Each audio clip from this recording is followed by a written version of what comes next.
Mani Ratnam direction లో లోకనాయకుడు Kamal Haasan movie మళ్ళీ ఇప్పుడు హాట్ టాపిక్ గా మారింది. ఈ గ్రేట్ కాంబినేషన్ బాక్స్ ఆఫీస్ లో బీట్ పెంచుతుందనుకుంటే కొత్త డౌట్లకి కారణమవుతోంది. మళ్ళీ కాంబినేషన్ ని మణిరత్నం రిపీట్ చేస్తే సీన్ రివర్స్ అనే మాటే వినిపిస్తోంది. ఈ ఫార్ములాతోనే శంకర్ ఏదో చేయబోయి వరుసగా చేతులు కాల్చుకుంటున్నాడు. ఇప్పుడు మణిరత్నం వంతొచ్చిందంటున్నారు. నిజమేనా? Just watch it. నాయకుడు ఎప్పుడో 3.5 దశాబ్దాల క్రితం వచ్చింది. అటు మనీ ఇటు కమల్ కాంబినేషన్ లో వచ్చిన సెన్సేషన్ ఇది. మళ్ళీ అదే సెన్సేషన్ కి ఛాన్స్ ఉంది. కాకపోతే ఈసారి ఓ సెంటిమెంట్ భయపెడుతోంది.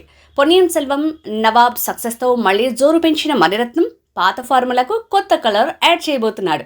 అప్పట్లో నాయకుడు హిట్ అయింది ఓకే, అదే కాంబినేషన్ రిపీట్ అయితే సెన్సేషన్ అయ్యే ఛాన్స్ ఉంది. అది కూడా మంచి విషయమే. కానీ ఇలానే చేయబోయి 2 సార్లు చేతులు కాల్చుకున్నాడు శంకర్. అదే ఇప్పుడు మనీకి రిపీట్ అవుతుందా? ప్రెజెంట్ కమల్తో భారతీయుడు 2 తీస్తున్నాడు శంకర్. గతంలో హిట్ అయిన సినిమాకి సీక్వెల్ తీసి కాంబినేషన్ రిపీట్ చేస్తున్నాడు. కానీ రోబో తర్వాత రోబో 2.4 కాంబో రిపీట్ చేస్తే బాక్స్ ఆఫీస్ లో గేట్ క్లోజ్ అయింది. గతంలో కూడా అలానే జరిగింది. రోబో 2.4కి ముందు ఐ అంటూ శంకర్ కాంబినేషన్ రిపీట్ చేసి రిజల్ట్ రివర్స్ చేసుకున్నాడు. అపరిచితుడు హిట్ అయినా ఆ తర్వాత సేమ్ హీరోతో కాంబినేషన్ రిపీట్ చేస్తే ఐ మూవీకి కథ అడ్డం తిరిగింది. సో రజనీ, విక్రమ్తో గతంలో హిట్లో చేయని కాంబినేషన్ రిపీట్ చేసి చేతులు కాల్చుకున్నాడు శంకర్. అలానే నాయకుడి తర్వాత కాంబో రిపీట్ చేసి మనీ అదే పని చేస్తున్నాడా అంటున్నారు. ఏదేమైనా సెంటిమెంట్స్ ఎలా ఉన్నా కంటెంట్ ఉంటే కాసుల వరదకి కొదవే లేదు.